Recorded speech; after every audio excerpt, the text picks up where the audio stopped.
નમસ્કાર મિત્રો, GK today ગુજરાતીમાં આપનું હાર્દિક સ્વાગત છે. મિત્રો, રાજ્ય સરકાર દ્વારા જાહેર થયેલ આંગણવાડી કાર્યકર અને તેડાગરની ભરતી વિશે આપણે માહિતી મેળવીશું. લગભગ 9,000થી પણ વધુ આંગણવાડી કાર્યકર અને તેડાગરની ભરતી રાજ્ય સરકાર દ્વારા હાથ ધરવામાં આવી છે.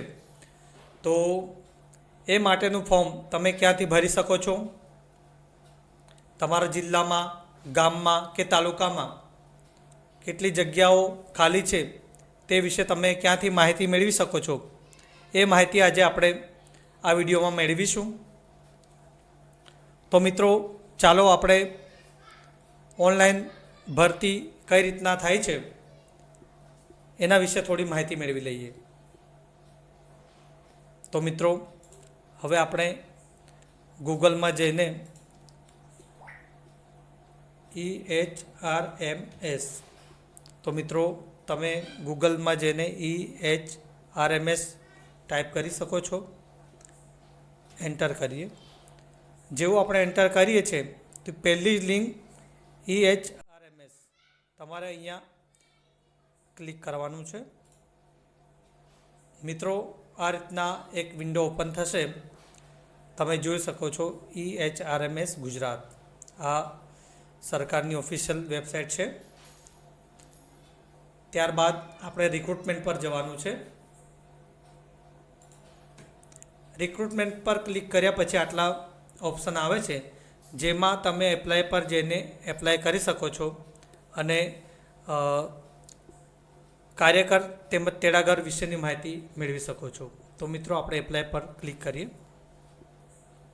હવે મિત્રો, તમે જોઈ શકો છો દરેક જિલ્લા વાઇઝ ભરતી અહીંયા જોઈ શકાય છે. તમને જે જિલ્લો લાગુ પડતો હોય મિત્રો, તે જિલ્લામાં ક્લિક કરીને તમે ત્યાંની માહિતી મેળવી શકો છો કે તમારા જિલ્લામાં, તાલુકામાં કે ગામમાં કઈ કઈ જગ્યાઓ ખાલી છે. તો મિત્રો, જોઈ શકો છો. હવે આપણે કોઈ પણ એક જિલ્લો પસંદ કરીએ. મિત્રો,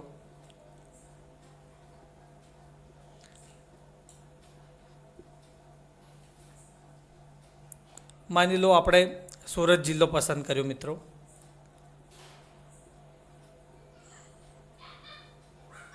હવે અહીંયા અપ્લાય કરશો એટલે સીધું તમને ઓનલાઈન એપ્લિકેશન માટે લઈ જશે.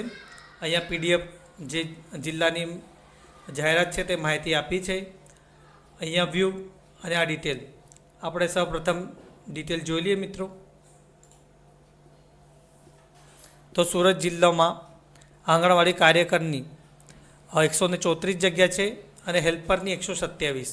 હવે આપણે અહીંયા સુરત જિલ્લા ઉપર ક્લિક કરીએ તો મિત્રો, આ રીતના વિન્ડો ઓપન થશે, જેમાં તાલુકા વાઇઝ જગ્યા જોવા મળશે. અહીંયા જોઈ શકો છો આંગણવાડી વર્કર, આંગણવાડી હેલ્પર. હવે કોઈ પણ એક તાલુકો આપણે માંડવી લઈ લઈએ. મિત્રો, તો માંડવીમાં કુલ 16 આંગણવાડી વર્કર અને 17 હેલ્પરની જગ્યા ખાલી છે. તો તમે અહીંયા માંડવી પર ક્લિક કરશો તો આ પ્રમાણે ગામ વાઇઝ યાદી ખુલી ગઈ છે. મિત્રો, તમે જોઈ શકો છો. તમારે જે તાલુકો કે ગામ લાગતું હોય તેના પર ક્લિક કરીને તમે માહિતી મેળવી શકો છો. માની લો કે આપણે જો રતનિયા છે તો રતનિયામાં એક આંગણવાડી વર્કરની જગ્યા ખાલી છે, હેલ્પરની જગ્યા નથી. તો આ રીતના તમે પોતપોતાનું ગામ, તાલુકો કે જિલ્લો પસંદ કરી માહિતી જોઈ શકો છો. હવે આપણે બેક કરીએ. મિત્રો, હવે આપણે સુરત હતું તો એનું PDF જોઈ લઈએ, જાહેરાત. તો આ રીતના આપણને જાહેરાત જોવા મળશે, જે બધી માહિતી તમારે ઝીણવટપૂર્વક વાંચી લેવાની છે. શું શું જરૂરિયાત છે, શૈક્ષણિક લાયકાત, ઉંમર, કયા કયા ડોક્યુમેન્ટની જરૂરિયાત છે, એ બધી જ વિગત આમાં આપી છે. તો તમે ધ્યાનપૂર્વક આ જાહેરાત વાંચી શકો છો. ત્યારબાદ મિત્રો, આમાં એક વ્યૂ બતાવે છે, તો એ પણ તમારે જોઈ લેવાનું છે. એમાં ઇન્સ્ટ્રક્શન આપવામાં આવી છે રાજ્ય સરકાર દ્વારા ઓનલાઈન પસંદગી અંગે સામાન્ય સૂચનાઓ. આમાં બધી સૂચનાઓ આપવામાં આવી છે. લાયકાત, ઉંમર, પછી કયા કયા પ્રમાણપત્રોની જરૂર પડે છે તે વિગતે માહિતી અહીંયા આપવામાં આવી છે. તો તમારે આ એક PDF પણ વાંચી લેવાની છે.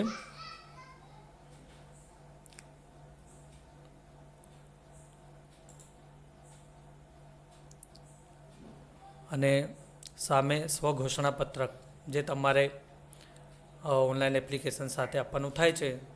તો મિત્રો આ ડિટેલ પણ તમે જોઈ શકો છો. અને આમાં જે પરિશિષ્ટ 2 નિયમ 3.11 સ્વઘોષણા સેલ્ફ ડિક્લેરેશનનો નમૂનો આપ્યો છે એની પ્રિન્ટ લઈને તમારે ભરવાનું થશે. અને ડોક્યુમેન્ટ અપલોડ વખતે તમારે સ્વઘોષણાપત્રનો નમૂનો પણ અપલોડ કરવાનો થશે. તો મિત્રો તમને ખ્યાલ આવી ગયો હશે. આ રીતના રાજ્ય સરકારનું HRMS પોર્ટલ છે, તેમાં તમે આંગણવાડી કાર્યકર અને તેના ઘર માટે એપ્લિકેશન કરી શકો છો. હવે આપણે જોઈએ એપ્લાયમાં. તો આ રીતના કન્સેન્ટ ફોર્મ આવશે. આમાં માહિતી આપી છે મિત્રો, એ તમારે સ્ટેપ બાય સ્ટેપ વાંચીને પછી જ આગળ વધવાનું થશે. કેમ કે એકવાર તમે ફોર્મ સબમિટ કરો છો અને કન્ફર્મ કરો છો તો એમાં કોઈ પણ પ્રકારના સુધારા થશે નહીં. આ પ્રકારે રજિસ્ટ્રેશન ફોર્મ ઓપન થશે મિત્રો. સ્ટેપ 1, 2, 3, 4 જેમાં રજિસ્ટ્રેશન, બીજા સ્ટેપમાં ઉમેદવારની માહિતી, ત્રીજામાં અભ્યાસની માહિતી અને સ્ટેપ 4માં જરૂર ડોક્યુમેન્ટ અપલોડ કરવાના થાય છે. તો મિત્રો આ પ્રમાણે ફોર્મ ખુલશે. અહીંયા ઉમેદવારનું નામ અંગ્રેજીમાં અને ગુજરાતીમાં જે પ્રકારે ફોર્મમાં સૂચના આપી હશે મિત્રો, એ પ્રમાણે તમારે આગળ વધવાનું રહેશે. આજે આપણે એટલી માહિતી મેળવીએ છીએ.